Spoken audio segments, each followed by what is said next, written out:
இதோ இந்த வருஷத்தின் கடைசி மாதத்தின் முதலாம் நாளில் தேவனுடைய வார்த்தையை கேட்டுக்கொண்டிருக்கிற பிரியமான தேவ பிள்ளைகளே, இதோ கர்த்தர் உன்னோடு கூட இருந்து இந்த 11 மாதங்களை நீ கடந்து வரும்படி கர்த்தர் கிருபை செய்திருக்கிறார்.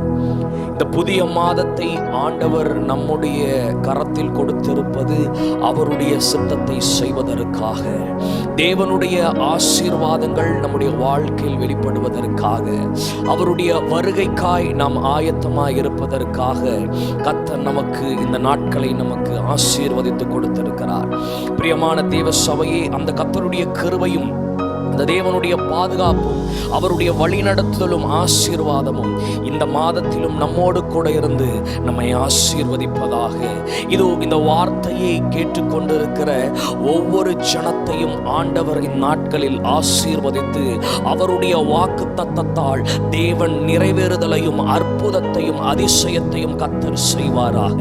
இதோ இந்த மாசம் தேவனாகிய கர்த்தர் அவருடைய வார்த்தையால் நமக்கு ஒரு உறுதியை கொடுக்கிறார். இந்த மாதத்தில் தேவனாகிய கர்த்தர் அவருடைய வார்த்தையால் நம்மை பலப்படுத்த போகிறார். இந்த டிசம்பர் மாதம் 1ஆம் தேதியில் கர்த்தரை நோக்கி அமர்ந்து கொண்டிருக்கிற தேவ பிள்ளைகளுக்கு தேவனிடத்திலிருந்து பதில் வராதா, கர்த்தர் என் கூட பேச மாட்டாரா என்று சொல்லி காத்து கொண்டிருக்கிற தேவ பிள்ளைகளுக்கு ஆண்டவருடைய சத்தம் கேட்க போகிற நாளாய் இருக்கிறது.